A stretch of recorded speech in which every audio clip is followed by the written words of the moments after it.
আসসালামু আলাইকুম রহমতুল্লাহি ওবরকাতুহু। সম্মানিত দর্শক, বাংলাদেশের রাজনীতির যে প্রকৃতি এবং পরিবেশ, বলতে গেলে দিনের মধ্যে ৪ বার করে পরিবর্তন হচ্ছে।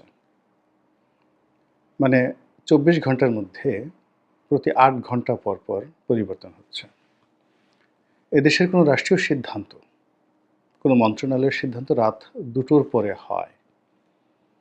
এরকম নজির আমি ইতিপূর্বে দেখিনি।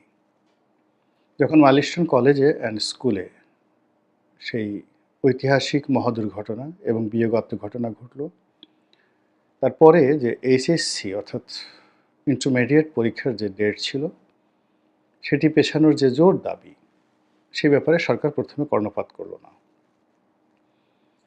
পরবর্তীকালে যখন পরিস্থিতির চাপ, তাপ এবং গুরুত্ব তারা মোটামুটি বুঝতে পারল, বিশেষ করে তাদের কর্তা ব্যক্তিরা যখন সেই নানাভাবে নিগৃহীত হতে থাকলেন সেই মাইলস্টোন কলেজে গিয়ে, তখন তারা পরের দিনের যে এসএসসি পরীক্ষা সেটা নেওয়া হবে না, এরকম একটা সিদ্ধান্ত রাত ২টোর পরে তারা দিল। এর অর্থ যে আমাদের এই যে জোয়ার ভাটা, ৮ ঘন্টা পর জোয়ার হয়, ভাটা হয়, ২ বার জোয়ার ২ বার ভাটা আমাদের দক্ষিণাঞ্চলে। তো সেই জোয়ার ভাটার সঙ্গে তাল মিলিয়ে বাংলাদেশের বর্তমান এই সরকারের যে রাজনীতি, এটি দৈনিক ৪ বার করে গতি পরিবর্তন করছে। কখনো জোয়ারে যাচ্ছে, কখনো ভাটিতে যাচ্ছে। জোয়ারে যখন যাচ্ছে তখন মনে হচ্ছে যে এ পৃথিবীটা বড়ই সুন্দর। আমরা মরে গেলেও ক্ষমতা ছাড়ব না। আমাদের একটা দায়িত্ব আছে না? এত বড় একটা বিপ্লবের পর জনগণ আমাদেরকে ক্ষমতায় বসিয়েছে। আমরা জনগণের একটা কুল কিনারা না করে, জনগণকে একটা অন্যরকম যাকে বলা হয় অনুভূতি না দিয়ে আমরা এই দেশ ছেড়ে কোথাও যাব না জোয়ারের সময়। কিন্তু ভাটার সময় তাদের মনে হয়, হায় আল্লাহ! এ কি? এ তো দেখি সবাই বিশ্বাসঘাতক, সবাই মুনাফিক। সবাই তো স্বৈরাচারী বা ফ্যাসিবাদী সরকারের দোসর। চারিদিকে শুধু চক্রান্ত, কেউ কৃতজ্ঞতা স্বীকার করে না। এত খাওয়াই, এত পড়াই, পোলাও, কুরমা, বিরিয়ানি, এগুলোর হিসাব তো আমাদের দিতে হবে। রাষ্ট্রীয় অর্থে আমরা তাদেরকে আনি, খাওয়াই, দাওয়াই। কত মিষ্টি, মিষ্টি কথা বলি। কিন্তু আমার ঘর থেকে বের হওয়ার পরই এদের কি হয়? কেন তারা আমার বিরুদ্ধে কথা কয়? তো এইরকম একটা পরিস্থিতিতে দিনে ২ বার, রাতে ২ বার তাদের মতামত পরিবর্তন হয়। ফলে আমরা যারা রাজনীতির বিশ্লেষণ করি, আমরাও আসলে কোনো গতি এবং প্রকৃতির প্রতি নির্ভর করতে পারি না। একবার মনে হয় যে জামাতের সঙ্গে এনসিপির সঙ্গে ডক্টর মোহাম্মদ ইউনূস এবং তার সরকারের একেবারে দহরম-মহরম সম্পর্ক। যেমন সম্পর্ক ১৯৭১ সনে পাকিস্তান সরকারের সঙ্গে জামাতের ছিল এবং জামাত বিশ্বাস করে তার বিশ্বস্ত লোকদেরকে এখানে রাজাকার, আলবদর আর শামস বাহিনীতে নিয়োগ দিয়েছিল এবং যেভাবে জামাত তাদের শীর্ষ নেতাদেরকে সেই ইয়াহিয়া খানের যে প্রাদেশিক মন্ত্রিপরিষদ, অর্থাৎ যুদ্ধকালীন সময় বাংলাদেশে যে মন্ত্রিপরিষদ ছিল, সেই মন্ত্রী পরিষদে জামাত তাদের প্রার্থীদের দিয়েছিল ঠিক একইভাবে। এখন তারা যে ঝুঁকি নিয়েছে, সেটা ৭১-এর চাইতে এই ঝুঁকি কোনো অংশে কম নয়। ৭১-এ বাংলাদেশে জামাতের যে স্থিতি ছিল, তাদের যে সংখ্যাগরিষ্ঠতা ছিল, তাদের অর্থনৈতিক ভিত্তি ছিল, সে তুলনায় এখন ১০০ গুণের বেশি ইন অল রেটিং তারা আছে। তো কাজেই এখান থেকে যদি তারা বিচ্যুত হয়, পদচ্যুত হয়, মানে ক্ষমতাচ্যুত হয় আর আঘাতপ্রাপ্ত হয় পুনরায়। আগেরবার তো আওয়ামী লীগ তাদেরকে না বুঝে আঘাত করেছে। আর এইবার যারা ক্ষমতায় আসবে, সেটা বিএনপি আসুক বা অন্য যে কেউ আসুক, তারা জামাতকে যে আঘাত করবে এটা বুঝে শুনে আঘাত করবে এবং সেই দিক থেকে বর্তমান সরকার জামাতের জন্য সবচেয়ে নিরাপদ। আবার এনসিপি নামক যে নতুন দলটি গঠিত হয়েছে, তাদেরও ডক্টর মোহাম্মদ ইউনূস ছাড়া বিকল্প নেই এবং যেকোনো মূল্যে সরকারের সঙ্গে তাদের থাকতে হবে। এই সহজ সরল হিসাব অনুযায়ী আমরা সরকার, জামাত, এনসিপি এদেরকে ঐক্যবদ্ধ রেখে এর বিপরীতে আমরা মনে করি যে বিএনপি বা অন্যান্য রাজনৈতিক শক্তিগুলো তারা একটা জটলা পাকানোর চেষ্টা করবে। কিন্তু এটা থাকে না। মানে পদ্মা নদীর তীরে যেমন পলি মাটি থাকে না, চর যেমন থাকে না, তারপরে কোনো স্থাপনা টিকে না। ঠিক তদ্রূপ আমাদের এদেশের যে রাজনৈতিক ঐক্য সকালে যেটা বললাম বা যেটা দেখলাম এটা বিকেলে এসে থাকে না। এখন অবস্থা দৃষ্টি মনে হচ্ছে যে জামাত এবং এনসিপি দুটোই সরকারের প্রতি নানা কারণে বিরক্ত এবং তারা কোনো অবস্থাতেই ডক্টর মোহাম্মদ ইউনূসের উপর আস্থা রাখতে পারছে না। আর ডক্টর মোহাম্মদ ইউনূসের কাছাকাছি যারাই বিভিন্ন সময় আসার চেষ্টা করেছে তার নূরের জিল্লতে, তার উত্তাপে, তার চেহারার সৌন্দর্যে, তার প্রজ্ঞা, মেধা এবং যোগ্যতার দাপটে সবগুলো সুহাকি তারা অর্থাৎ ইঁদুরের মতো মাথা নিচু করে ওই ভবন থেকে বের হতে বাধ্য হন এবং বের হওয়ার পরে তাদের আসলে কোনো জবানে বক্তব্য থাকে না, স্বর থাকে না কণ্ঠে, জিহ্বা নাড়াচাড়া করার মতো শক্তি সামর্থ্য তাদের থাকে না। তো এইভাবে চলছে, টানা হেঁচড়া চলছে। কিন্তু এখন আজকের এই যে দিনটিতে আমি ভিডিও করছি সেটি হলো জুলাই মাসের একেবারে শেষ সময়। এই জুলাই মাসের একেবারে শেষ ২-৩টি দিন আছে মাত্র। এখন বাংলাদেশের যে পরিস্থিতি আন্তর্জাতিকভাবে, তারপর স্থানীয়ভাবে এতটা জটিল আকার ধারণ করেছে। যেমন ধরুন, আমেরিকা কোনো অবস্থাতেই ডক্টর মোহাম্মদ ইউনূসকে আর ছাড় দিতে চাচ্ছে না। ডোনাল্ড ট্রাম্প প্রশাসনের কাছ থেকে ন্যূনতম যতটুকু আশা করা যাচ্ছিল, সেই আশার কোনো রকম বাণী শোনা যাচ্ছে না। বাংলাদেশের উপর তারা একতরফাভাবে ৩৫% ট্যাক্স আরোপ করেছে আমাদের যে রপ্তানিযোগ্য পণ্যের উপর, এবং এই বিষয়ে আলাপ আলোচনা করার জন্য দ্বিতীয় মেয়াদে বাংলাদেশের কর্মকর্তারা মানে বাণিজ্য উপদেষ্টা বা বাণিজ্য মন্ত্রী যে যাবেন, এর জন্য কোনো অ্যাপয়েন্টমেন্টই দেওয়া হচ্ছে না, কোনো দাওয়াতপত্র দেওয়া হচ্ছে না এবং সরকারের সঙ্গে অর্থাৎ মার্কিন সরকারের সঙ্গে আলোচনার কোনো সুযোগই পাওয়া যাচ্ছে না। অন্যদিকে চীনও তো বেঁকে বসেছে। তারাও নানা কারণে সরকারের প্রতি বিরক্ত। আর ভারত তো ১০ পায়ে দাঁড়িয়ে আছে। এর মধ্যে এই মাইলস্টোনের ঘটনা ঘটল, গোপালগঞ্জের ঘটনা ঘটল এবং এই মাইলস্টোন এবং গোপালগঞ্জের ঘটনাকে কেন্দ্র করে বাংলাদেশের যে উত্তাল পরিস্থিতি, সেই উত্তাল পরিস্থিতিতে পাকিস্তান, ভারত, চীন, আমেরিকা আবার নতুন করে খেলা শুরু করেছে। মায়ানমার সীমান্তে আমাদের নতুন সমস্যা দেখা দিয়েছে এবং যে মানবিক করিডোর জাতিসংঘ চেয়ে আসছিল, সেই মানবিক করিডোরের বিষয়টা আবার আসছে এবং বিভিন্ন আন্তর্জাতিক গণমাধ্যমে আমাদের রোহিঙ্গা ইস্যুটি যেভাবে আসছে তাতে মনে হচ্ছে এটি আমাদের গদির উপর একটা বিস্ফোরা হয়ে দেখা দিয়েছে।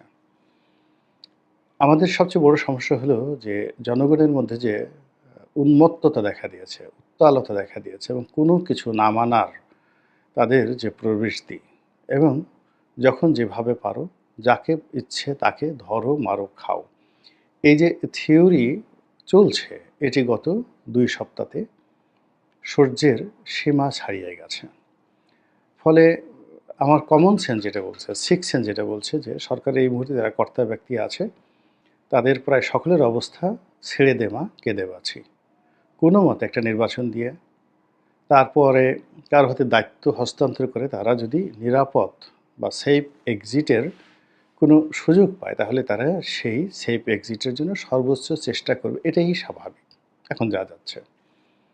তো সেই দিক থেকে তারা এই গত ১১ মাসে জামাতের সঙ্গে এনসিপির সঙ্গে যে মাখামাখি করেছে, দহরম মহরম করেছে, তো সেক্ষেত্রে যদি ফরমালি জামাত এবং এনসিপির কাছ থেকে বিদায়ের চেষ্টা করা হয়, বিদায়ের বাণী শোনানো হয়, তাহলে বুঝতে পারেন জামাত এবং এনসিপির যারা কর্তা ব্যক্তি তারা সবাই বলবে চাচা মিয়া বা দাদু ভাই, মরে গেলেও জীবন গেল আপনাকে ছাড়া যাবে না।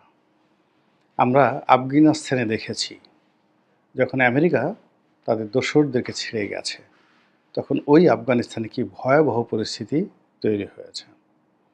আমরা বাংলাদেশে দেখেছি যে শেখ হাসিনা যখন বাংলাদেশ থেকে চলে গেছেন, তার দোসর, পাত্র, মিত্র, আমলা কামলা, উজির নাজির, পাইক, পেয়াদা, কোতোয়াল প্রায় সবাই এখন দস্যুরানী ফুলুনের মতো মানুষের আক্রমণের শিকার হচ্ছে। কোর্ট কাছারিতে, অফিস আদালতে, জেলখানা থেকে শুরু করে সর্বত্র। তো কাজেই আগামীতে এরকম একটা পরিবেশ যেন সৃষ্টি না হয়, এজন্য আপনাকে ছাড়া হবে না, এটা স্বাভাবিক। এবং এটা যদি ডক্টর মোহাম্মদ ইউনূস এই মেসেজটা বুঝে থাকেন তাহলে তিনি তাদেরকে কখনোই সে কথা বলবেন না যে কথায় তারা বিক্ষুব্ধ হয়ে ওঠে, এবং তিনি বিকল্প সেই ব্যবস্থা করবেন যে ব্যবস্থায় তার একটা নিরাপদ প্রস্থান হয় এবং তার জন্য তার সবচেয়ে বড় নিরাপদ যে অপশনগুলো, সে অপশন সামরিক বাহিনী, সে অপশন বিএনপি অথবা আওয়ামী লীগের মতো বড় দল বা দিল্লির মতো একটি কর্তৃত্ববাদী ব্যবস্থা।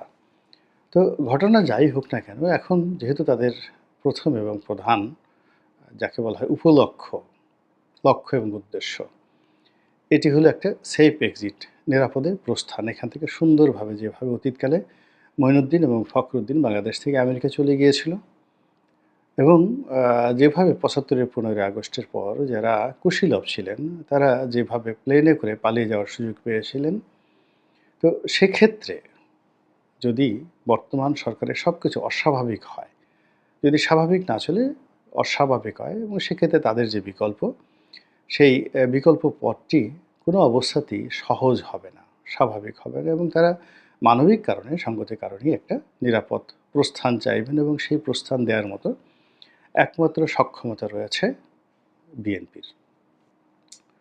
তো এই কারণে বিএনপির যে চেয়ারপারসন, ভারপ্রাপ্ত চেয়ারপারসন বা চেয়ারম্যান জনাব তারেক রহমান সাহেবের সঙ্গে ডক্টর মোহাম্মদ ইউনূসের যে বৈঠক, এই বৈঠকটি বাংলাদেশের রাজনীতিতে রীতিমতো আগুন ধরিয়ে দিয়েছিল। এই বৈঠকের ফলে চরমোনাই, জামায়াত ইসলামী, এনসিপি সবাই বিক্ষুব্ধ হয়েছিল। আবার সেই বিক্ষোভ কিছুটা কমতে না কমতেই যে প্রবলেমগুলো এই ভিডিওর শুরুতে বলেছিলাম যে মায়ানমার সীমান্তে মানবিক করিডর, পাহাড়ে সমস্যা, আমেরিকাতে শুল্ক সমস্যা, মাইলস্টোন স্কুল অ্যান্ড কলেজে জঙ্গি বিমান আশ্রয়ে পড়া, তারপর বহু হতাহত এবং একই সঙ্গে গোপালগঞ্জের নির্মম ঘটনা, সব মিলিয়ে সরকারকে একটা ত্রাহি অবস্থার মধ্যে ফেলে দিয়েছে। এর মধ্যে ভারতীয় ঊর্ধ্বতন সেনা কর্মকর্তাদের নড়াচড়া, তাদের ঘন ঘন দিল্লি থেকে কলকাতায় আসা, কলকাতা থেকে শিলিগুড়ি যাওয়া, এই জিনিসগুলো আমাদের দেশে কিন্তু মারাত্মক আতঙ্ক সৃষ্টি করেছে। তো সেই আতঙ্ক যে সরকারকে ধরবে না বা সরকারকে পেয়ে উঠবে না, সরকার এত বড় বীর হয়ে গেছে, সাহসী হয়ে গেছে, এটা মনে করার কোনো কারণ নেই। তো সঙ্গতির কারণেই তারা বিকল্প পথ খুঁজবে এবং আওয়ামী লীগের দেখেন যে বড় বড় কর্তা ব্যক্তি যারা খুব হুমকি ধামকি দিত, পালাবো না, দেশ ছেড়ে যাবো না, মেরে ফেলবো, কেটে ফেলবো, খেলা হবে, হ্যাং হবে, ত্যাং হবে, সবার আগে নিরাপদে নিশ্চিন্তে স্ত্রী পুত্র সন্তান সহ সপরিবারে এই মানুষগুলো ভেগে গিয়েছে এবং এটা সবসময় হয়। সবসময়ই যারা খুব হম্বিতম্বি করে তারাই সবার আগে ভাগে। ফলে এখন যারা খুব হম্বিতম্বি করছেন, খুব বড় বড় কথা বলছেন, দম্ভ দেখাচ্ছেন, আপনি দেখবেন যে পালানোর ক্ষেত্রে যদি অপশন এসে যায়, তারা দরকার হলে দু হাতকে পাখা বানিয়ে ফেলবে। তারা এখান থেকে উড়াল দিয়ে সোজা নেপালে চলে যাবে, হিমালয়ের পাদদেশে, অথবা তারা শরীরের সাথে মেশিন লাগাবে, অথবা তারা জিন পরি ভূত হবে, অথবা তারা জাদু মন্ত্র দিয়ে নিজেদেরকে অদৃশ্য করে ফেলবে। যেভাবে হোক না কেন আপনি এদের বেশিরভাগ লোককে খুঁজে পাবেন না। একটা চমৎকারভাবে কোথায় যেতে হবে এই ফন্দি ফিকির আগে রেডি করে তারপরে কিন্তু সবাই বড় বড় কথা বলছেন। এটাই হলো প্রকৃতির নিয়ম। তো সেই দিক থেকে ধরুন যে তাদের যে সেফ এক্সিট যদি বিএনপির সঙ্গে সমঝোতার মাধ্যমে নিতে হয়, তাহলে এখন জামাতের সঙ্গে এবং এনসিপির সঙ্গে তাদের যে দহরম মহরম সম্পর্ক চলছে, এটা থাকবে না। আর সেক্ষেত্রে বলতে গেলে আমরা যেটিকে শব্দে বলি যে বলির পাঠা, সেই বলির পাঠা বানানোর ক্ষেত্রে জামাত এবং এনসিপি ব্যবহৃত হবে, এটাই স্বাভাবিক। এবং বিএনপি যখন ক্ষমতায় আসবে তখন এসে বলেন তো এই গত কয়েক মাসে যা কিছু ঘটছে, বিএনপি ক্ষমতায় আসলে কিংবা ধরুন আওয়ামী লীগ আসলো, কিংবা ধরেন সেনাবাহিনী আসলো, কিংবা অন্য যে কোনো প্রক্রিয়াতে জামাত আর এনসিপি তারা ক্ষমতার কাছাকাছি আসলো না। তো সেক্ষেত্রে জামাত এবং এনসিপিকে কীভাবে যারা রাষ্ট্র ক্ষমতায় থাকবেন তারা চুম্বন দিবেন, কীভাবে আলিঙ্গন করবেন, কীভাবে আদর যত্ন করবেন, সেই বিষয়গুলো না হয় না ভাবলেন, কিন্তু তারা যে বিপদে পড়বে, তারা যে বলির পাঠা হবে, এতে কোনো রকম সন্দেহ নাই। মহান আল্লাহ আমাদের সবাইকে হেদায়েত দান করুন এবং হেফাজত করুন। আসসালামু আলাইকুম ওয়া রাহমাতুল্লাহি ওয়া বারাকাতুহু।